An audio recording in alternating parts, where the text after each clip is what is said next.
Okay, well, we have content. The funny thing is, I have a feeling people are still going to be complaining after this comes out. All right, my summary of patch I need to know. I need to know. Oh, look at these minions. I need this Graha plush. The release date will, of course, be the 25th of March, as many people, including myself, predicted. This will actually contain 24 hours of maintenance. So a bit of recap time then. So obviously in 7.2, the narrative story of Dawntrail continues with 7.2's MSQ. This contains the brand new dungeon, the Underkeep, as well as the new trial Recollection, or Zarania in the Japanese version, with both normal and extreme difficulties of that trial available. The Arcadian raid continues with the Cruiserweight tier. The Savage will release 1 week after 7.2's launch, so that gives us a Savage release date of the 1st of April. So April Fools, let's go into I haven't Savage. really done Crafting the Unreal trials. I gotta start 7.2 doing itself, those. so you can prep in time for Savage. Frontline Secure returns with various improvements, they say. Do people actually care about PvP? I never play PvP. I gotta be honest. Set of side quests PvP is not for me. Little character. PvE and PvP job adjustments. Most of this information will be included in the patch notes to save time, so don't expect anything here. Oh, the 14 keyboard? I think I might buy the keyboard, honestly. I kind of like it. In PvE. And Yoshi says it might be more difficult to keep uptime. Yoshi also says, we tried so hard not to nerf Picto, but we have to, and we confirm Pictomancer will be nerfed in 7.2. So I know a lot of people were complaining about that. Role actions exclusive to large-scale PvP. We have new Disciple of War and Magic crafted gear in 7.2. New duty support will be in 7.2. I need the onesie they wore on stream. I saw that. I saw a picture of that. Me too. Tomes of Mathematics, replacing Heliometry as your top reward tome. Cosmic Exploration will release in 7.21, which is about a month after 7.2, and Shades Triangle a month after that with 7.25. The Mamul Jar Society quest will also release in 7.25, as well as Hildebrand will also get his release in 7.25. Is the Mamul Jar going to be crafter? Pretty much it for the brief overview. So the first dive into content is with the Arcadian Part 2, the Cruiserweight tier, with the first fight, then in-game footage. This fight is basically a disco, and this is your first floor. Apparently in Japanese, this character's name is Dancing Green. The edge of the room is death, as usual, and it looks pretty good. Both spell effects from reactions the boss does are kind of like musical visualizations, showing your usual cleaves and timing to count how many times it cleaves a certain direction. That looks so cool. It's pretty cool as a first look. We don't see too much beyond that. Yoshi says, so usually it will be enough to just pass a mechanic, but maybe this time we have some sort of perfect bonus if everyone does it right. So very much like Suzaku, it'll probably give you a buff if everybody does the mechanics correctly, which is pretty cool. They show off the gear previews then for the Arcadian. We've got tanks first, then we've got monk and samurai, then we've got aiming, then we've got scouting. I like that then one. We've got maiming. Then oh, I like the jacket. And then we've got casting. Wait. Hold on. Healing. We have a healer gear that is not a skirt or a robe? Has that ever happened before? And then they're always a robe. I'm so that is awesome. Paper, but maybe they'll look better in the game. For PvP updates, I'm tired of healer robes. We have too many. Large-scale PvP, we have way too many. Players may select one of 3 actions available for each role. The selected action can be changed at the starting area, even after this match begins. A friend in the UFC bought me the Zero's outfit. You'll notice that Stone Skin makes a return, which many people in chat were happy about, with Rampage, Swift, Comet, and Dervish. Improvements to the Borderlands. Sorry, chat, but I don't really care about PvP. They show off here 2 mounting whilst moving. This is a brand new feature, not just the PvP. Finally. It says, they say... People were so happy about that in my video. So this actually is amazing. You can literally just run around and it does the cast bar as you're moving. So you can that is so cool. Yoshi P says, we have 10 years of muscle memory and people will stop to summon their mount still. It will take some time getting used to. I bet. They then briefly show off the PvP role actions. As you can see, where to find them in the UI. Yoshi says you set this one PvP role action button to your hotbar, and depending on which one you select, the button will change. This then is a cast of Comet, which apparently cannot be interrupted. Oh, it's a PvP attack. So obviously you could die mid-cast of that to interrupt wonder I it, haven't but seen that. that's the only way. New Tomestone Gear then. This is the Fending Gear. This is the Maiming Gear. Okay. This is your Samurai and Monk Gear. Oh, I don't like that one. Your Aiming Gear. Your Viper here with Scouting. Okay. Your Healer. Wait, is this the job gear? Like, that's supposed to look like the job that you're playing? Still not a massive fan of that looks either, cute. apart from maybe the Fending set. But yeah, Cosmic Exploration. Very original fantasy, yeah. This. So how do you start? Okay, here we go. This here we go. By completing the main scenario quest for Endwalker. Tombstone Gear. That's all. Okay. You don't need Dawn Trail. This is accessible by Disciples of Hand and Land, level 10 and above. Okay. There will be a level adjust sync for any solo quest within. A separate inventory is given to you for Cosmic Exploration, so it doesn't clutter up your inventory. With the in-game footage then, this shows Yoshi P in a spacesuit on the that moon, is so which cool. is the first of many planets or bodies that we will be colonizing. That gear looks cool. There's a new UI similar to Island Sanctuary, and if you've done that, you will remember this. It looks that very looks familiar. similar. When you first arrive here, there will be nothing, says Yoshi P.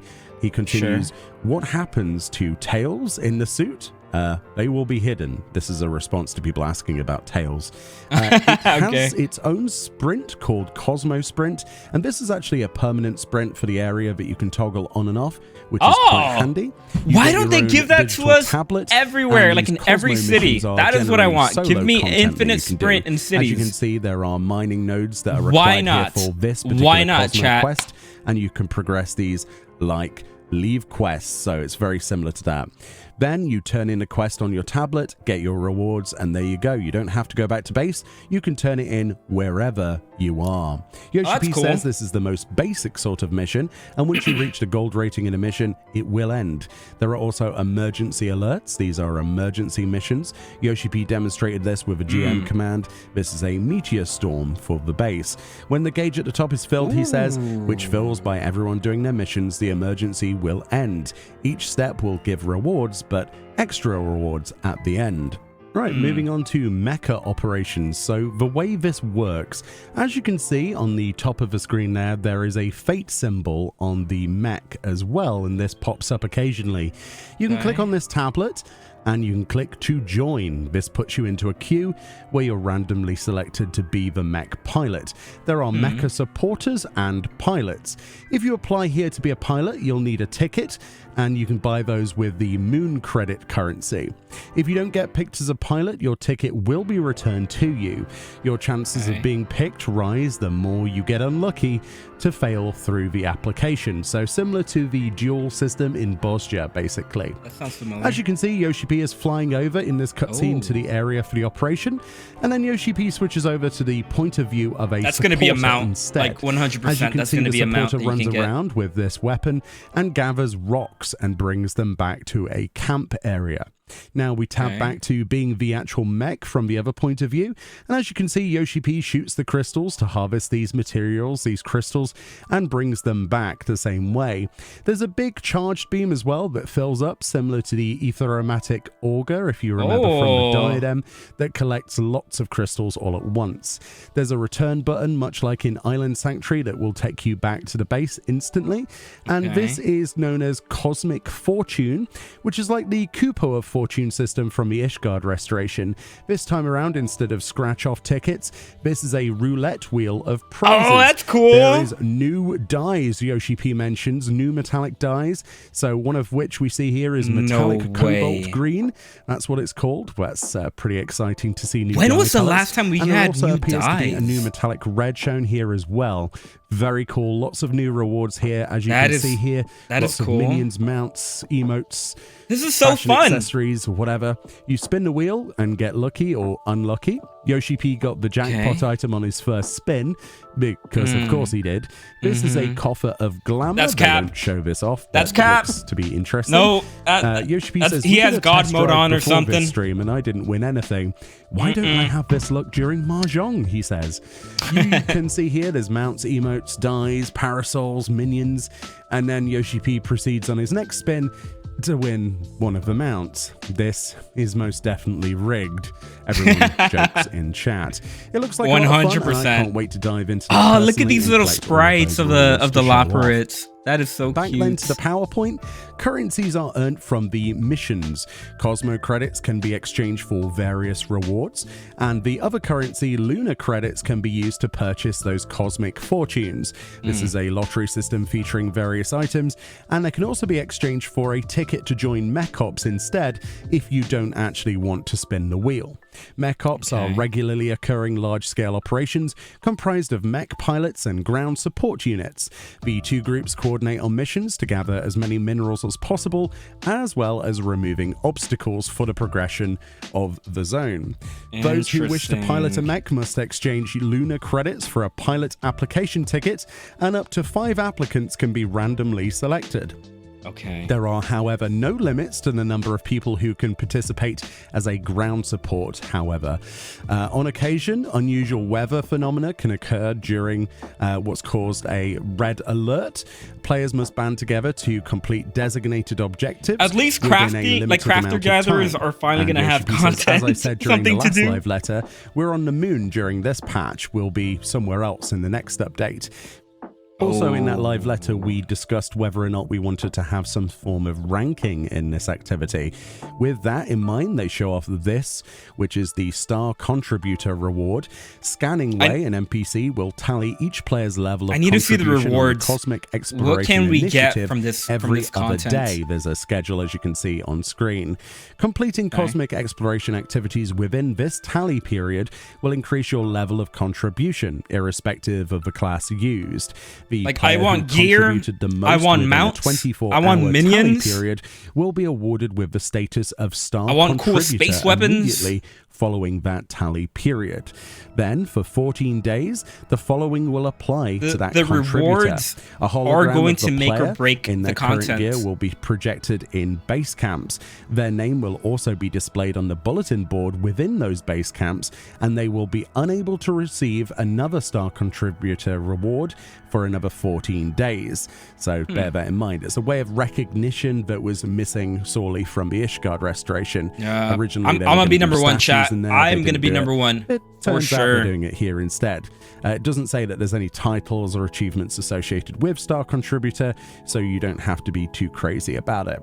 Back in the game then, you can see this projected buff on our character here with the logo for Cosmic Exploration. This apparently is the effect that gets awarded to that Star Contributor for 14 days, so you'll be able to distinguish them from other people, and you can see a maximum of 7 people at one time considering that 14-day period. They show look at the computer, as you can see here, with Yoshi P on that pedestal. You can interact with this to inspect the various most valued players. This also allows for the person who is the MVP to change your hologram's pose, for example. Yoshi P and Foxconn actually say here, remember that you can actually choose to do this content from level 10 onwards for leveling. So there's a good chance that some low-level characters could be on these. I hope it's good XP. Well as somebody who's level 100, for example.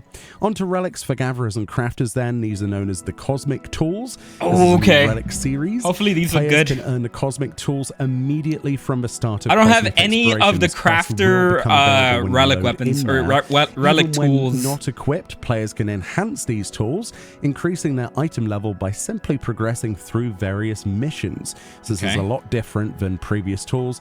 A lot simpler, maybe? It depends how much EXP you get per mission, I guess. As the worlds then in Cosmic Exploration change, the development of a star progresses separately by world. Exploration and survey of a star can only be performed on your home world, so there's no jumping to other worlds and helping their servers out. You have to be on that server as a home resident.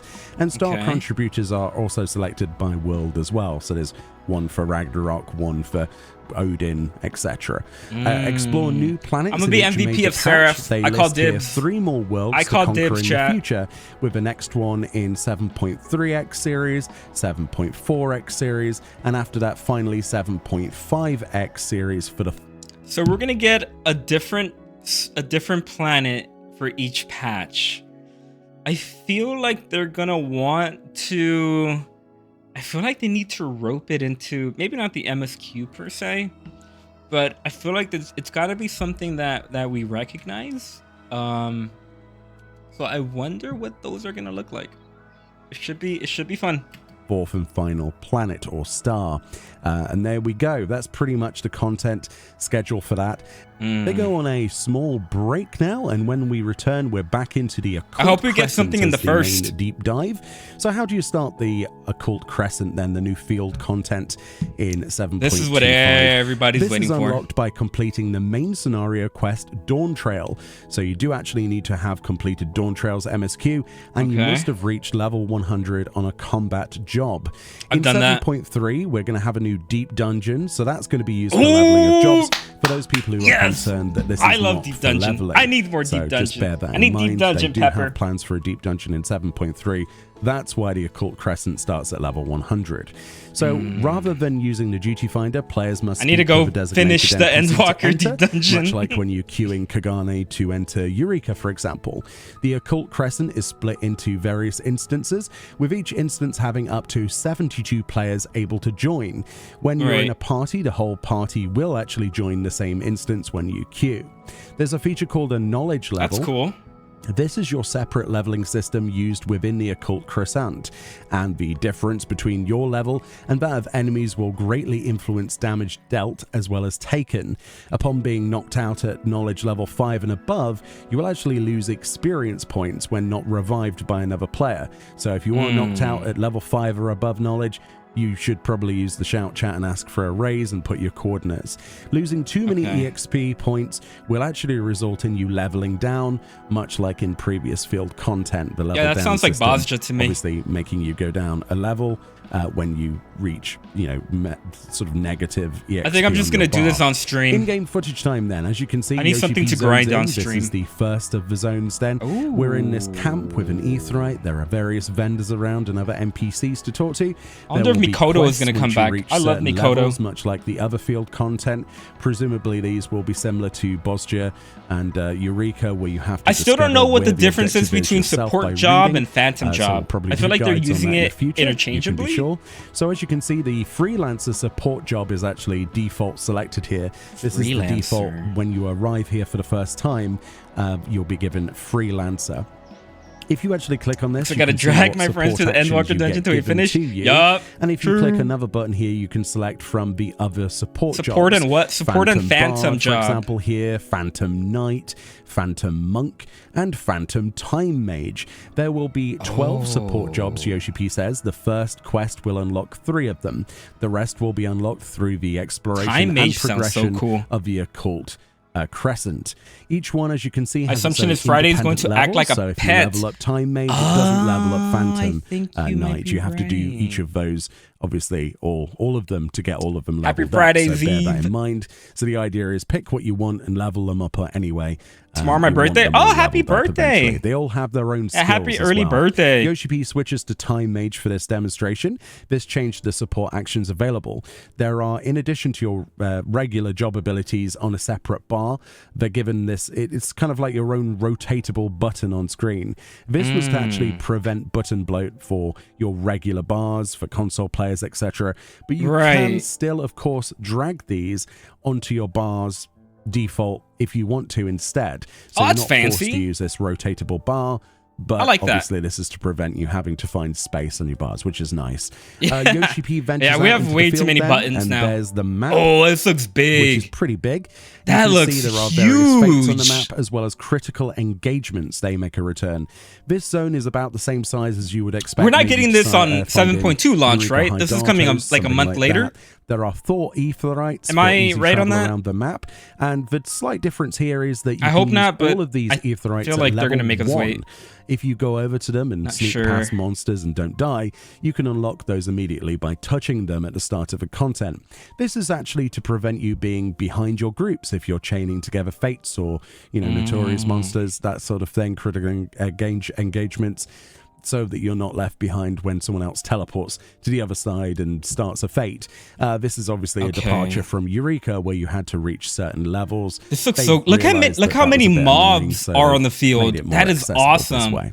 Yoshi P fights a lion here just to show basic combat, and then they show a critical encounter that spawns. This big blue circle appeared both on the map and in the game. You actually need to stand every time I played Bosja, I never got chosen to be the duelist or whatever, when you 1v1. This is also a good place. I never got chosen, and I played Bosja. I did all 3 of the places, and I never got it once. Encounter itself. I was so mad. As you can see, Yoshi P has some abilities, but there's no way he can solo this in his current form as a Black Mage Time Mage, so he dies. Wait. Is that itself. That comment? Oh, okay. Yeah, I get it. That is no way he can. I was like, are we gonna get a new Black Mage ability? Black Mage Time Mage. So he dies, getting royally stomped on here. They say they have a lot of these boss encounters prepared, and some of them they say are quite difficult. So I'm looking forward to that. Depending on the support jobs, I gotta go. Have a good stream. Thanks, Rin. Also, put pics of your cat. We'll do. Will always be a variety of ways to use them. So much like the Logos actions, etc. It'll be a bit of a tactical decision of what job you choose, what phantom job, support job, and what abilities are used. And obviously, you unlock more of those, the higher level you get those support jobs. The Crescent Isle note feature is very much like field instance notes from Bosja, and you will be able to fill them all in like with previous content. Presumably with a mount reward for doing them all again, like in Bosja, so I guess that's going to be another mount guide we do. Is above yours, the harder it will be to defeat, but the rewards will be all the greater for the challenge. So the EXP chains make a return rubbing on for my bonuses. Defeating high rank enemies with this symbol, so like a whirlwind on its head, as you can see here, in quick succession will initiate an EXP chain, granting increased rewards. They say you can form a party to quickly defeat enemies to get more of these EXP chains and level efficiently. So there's also the knowledge level sync. If all members of a party are within 3 knowledge levels of each other, the party will be designated a balanced party, eligible for those EXP gains and chains. If a member is 4 or more levels apart, players may use a sync button, which is brand new, to actually sync the party's knowledge level to become a balanced party. This synchronizes everyone down or up to that specific level. And as you can see here in game, the game. I know why they did that, because in Eureka, all you needed to do to power level in Eureka was you just find someone that was like level 30 or whatever the cap was, and you just follow them, and then you just attack, and then any XP that they got from killing those mobs, you will get that too. That's why they did it, because everyone was just like power leveling in Eureka. That your party is unbalanced because Yoshi P is in a group with a level 2 when he's level 6. You press the sync button and now the party is balanced just like that, and it brings them down to level 5. This is a great idea that will make it so that you're not penalized by playing with people who join the content at a later time, or they may or may not be the same knowledge level as you. Honestly, this is something many of us who loved Eureka hope to see added, and it's nice to see it here. This is something that would future-proof this content into the far future for people of all different levels. So there is the chain symbol, as you can see on the bar there on the UI. Killing one mob, then going into another, killing that ups the meter, and there's the chain going up, as you can see, up to level 2, level 3, etc., giving you more EXP and knowledge EXP at the same time. So back to the PowerPoint. Fates then. So this is the type of content in there. Fates, obviously, these occur around the isle and can be challenged by an even smaller number of players than usual. Players can also join fates that are already started, much like in the normal world. Then we have critical encounters, which are the large-scale battles against powerful bosses, with no restrictions on the amount of players that can participate. Where and when these encounters will appear is displayed beforehand on the map, and in the game you've got that blue circle to stand in, and then you get sucked in. That seems pretty standard. Then there's the Forked Tower, which is a 48-player dungeon. Up to 48 players can challenge this dungeon, featuring numerous bosses. Players must use a special item to gain entry, so much like the Baldessian Arsenal in Hydatos. To gain entrance then, as you explore the isle, players can acquire these things called ciphers. When 16 or more players use these ciphers at a designated location, an ethereal node will activate. This will teleport them into the tower's halls after a brief period of time. Should more than 48 players be standing upon the ethereal node, players will be randomly selected for teleportation, but it will favor those who have used ciphers first, giving them a higher chance of being selected. So this will be a bit of a free-for-all for this content. Interesting to see how Late Night Discord and a few other places do this, but I'm excited to see what the content feels like and how they deal with this, honestly, as a community across the board. Yoshi P says they are raising restrictions in the content. Some support jobs can bypass those and raise, so you will need to have support jobs prepared. You don't need to finish the story to enter this, and we expect the prog to take a bit, and the first clear is to be having very serious discussions about mechanics. So it's going to be like Baldessian, basically. There's Most also likely a feature called Treasure in the Wild. Should you happen upon any treasure chests whilst traversing the wilds, its spoils are yours to keep. So these are, I don't know what could be in the chest, anything really. We are getting loot in the overworld. Things called magic pots. Well, in this overworld, monsters and offer them an elixir, you actually receive hints of the location of some of this treasure, similar to the Happy Bunny system from Eureka then. So it's nice to see that return in a different way. There are currencies then, both of which that's are cool. I kind of just wish we got that in the overworld. It is so crazy to me how there's like no loot that you can find just walking around like pieces. The overworld. That's crazy. Currency is primarily give me like a waterfall that has a treasure chest like behind it in the wild anywhere. Give me like a building to climb and like jump up to like get a story and that content to get like loot. Unlock with this field exploration, and those will be known as phantom weapons. They do say the first step will be some sort of drop when you clear some sort of content. That's all I'm willing to say at this time, end quote. So we do have a weapon series, a combat related relic tied to the Occult Crescent. There is also confirmation that you'll be able to do that without thank you for the gift, the small one. Thank you. I'm looking forward to seeing what that entails, right? What different relic steps we have. Hopefully not just tomes. The update schedule for this content then is, as you can see, 7.25 for content releases. 2.5 in 7.4x. New phantom jobs will be added. In 7.5x, that's fine. They will have new phantom jobs as well as a new second instance area. Too much to ask for. And also in 7.5x, with this new area will also come a new dungeon, much like the Forked Tower. So we're getting 2 Baldessian Arsenal-style dungeons in this content over the course of the expansion. Very exciting, personally, for this. This is the something. You can it's get content. From Crescent. These look amazing. The first one is this beautiful. I like that. With these tights. I really like that stuff. It's confirmed to be, so hopefully that there's is no level awesome. Job requirements. That is so pretty. I like it. I like it so much. It's beautiful, isn't it? Then we have this Xenos type outfit, kind of, I don't know, a bit Garlean, isn't it, really, in places? I quite like that in some way. Then we've got this nice, simple, almost this kind of Medicus sort of set that you would get from PvP. It kind of looks like a like something you'd see like an angel wear outfit for all of the people out there that want a wolf costume. Yeah, there you go. That's for you. That's something. And then we have what I can only describe as a blue admiral outfit. This kind of like seafaring admiral outfit. A little pirate boy. It's a thing.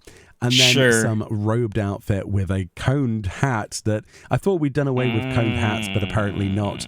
They make a return. So whether you like that or not, I have no idea. It's not for me. Glam they show here. That's what I'll say. I like that. Where this is from.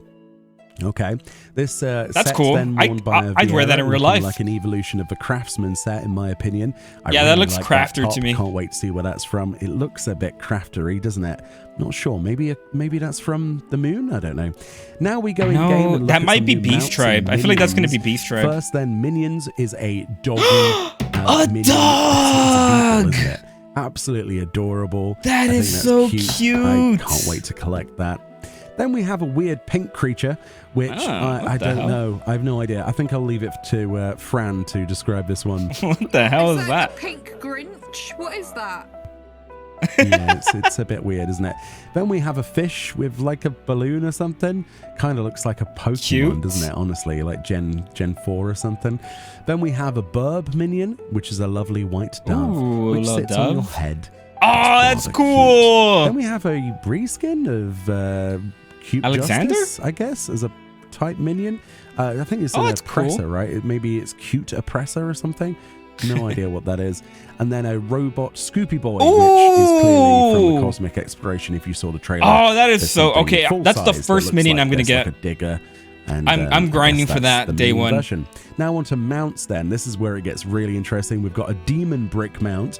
You poke your little legs out the bottom and have a demon face. You become one with the brick.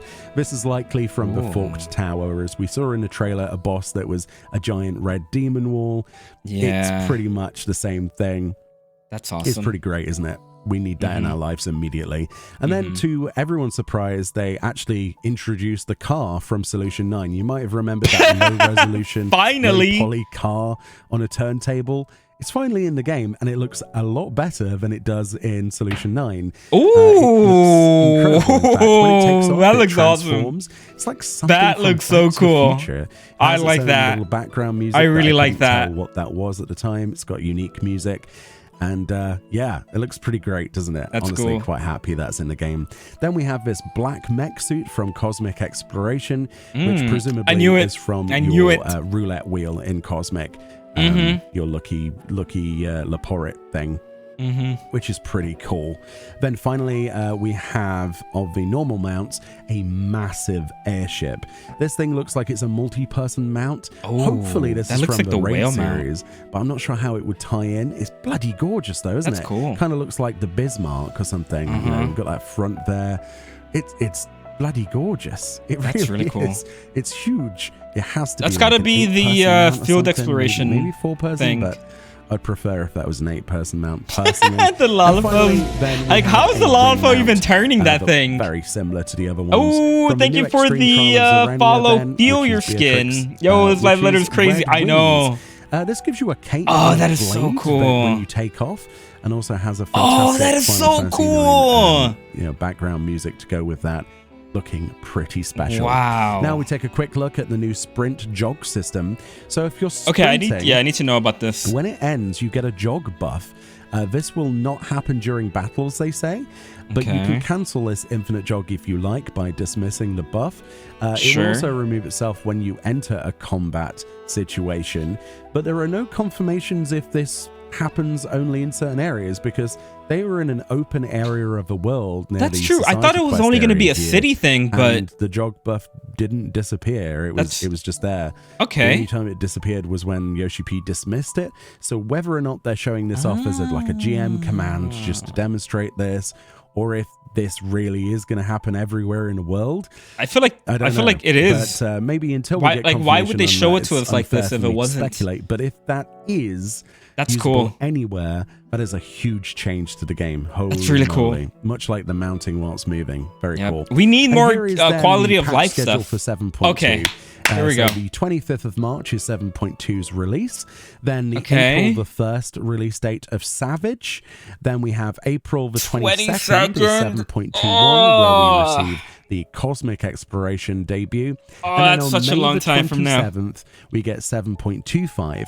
7.25 Okay, it's fine. releases the Occult Crescent, as well as the new It's fine. Society They're Quest. giving us a month before. all at once. So we've got a pretty packed next couple of months for the 7.2 series. We have content, and chat. I'm personally very excited. We can't complain for all of anymore. it. We have Moving on to content. announcements then, which is actually quite interesting. There's new merch that launches on the 31st love merch. of March. This includes new Is that roundwear, the Chocobo bags, onesie? plushies, key rings, and much more. Yoshi P and That Fox tried to Chocobo demo onesie, the that's gonna be Chocobo like Moogle $300. outfits here, Watch. which are onesies, which is Wow, hilarious. I might get the There are Moogle. also That headbands for Moogle looks Spriggan, kind of Fat cool. Cat, and we saw Chocobo as well. Maybe there's a Moogle one somewhere. That is But, so Very cool cute. stuff.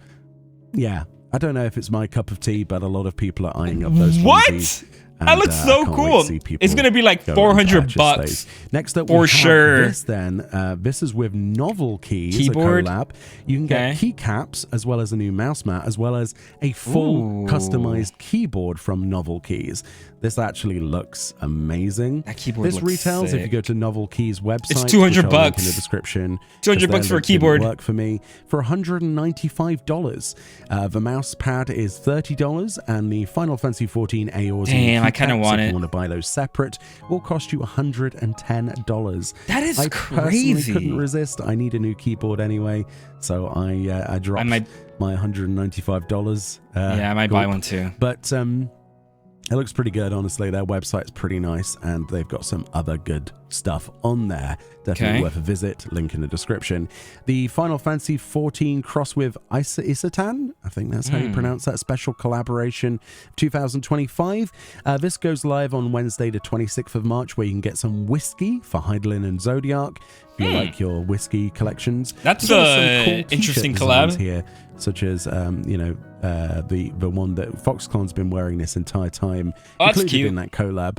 I need that Miko. There's a line collab continuing in Japan with more stickers. So if you're into line stickers, there you go. I tried it. And the Primal we can get that. Decade's tour begins, as well as some new merch and tickets. I actually got my on the screen there.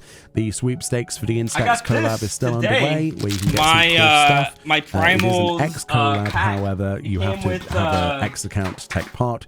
So bear that in mind. It came with a T-shirt. It came with previous the videos DVD. talking about that. It's pretty cool. I might make a video on it. 14 staff. There are QR codes if you want to apply to be a member of the Final Fantasy 14 staff, which is amazing. German. So definitely give that a go if you feel up to it. And as usual, they'll be doing. I would love to work for the 24th of March, for the 14 before the release date of the patch. Devs. And that means that the patch notes will like as a community manager or on something would be so cool. night/Monday morning. And that's it for the live letter. I personally enjoyed every minute of this broadcast. Okay. I'm even more hyped for 7.2 if that's possible than I was before. We have content. And let me know what that you're most excited for. The funny thing is, I have a feeling people are still going to be complaining after this comes out. And I don't think that's gonna change anytime soon. I feel like people are just in this point where they love to complain about stuff, and I feel like that's where we're at right now. Those wings, how do you get those? I don't think they said, so we might have to wait. I'm assuming that's going to be the wings from the extreme trial, because the last two extreme trials gave us the wings as well. So I'm guessing that's where we're gonna get it from. But yeah, that is pretty much it for me. I saw pretty much everything that I wanted to see, and I am hyped. I think this is what the community needed. I think this is what the game needed, and I think 7.2 is gonna make a lot of people happy. So yeah,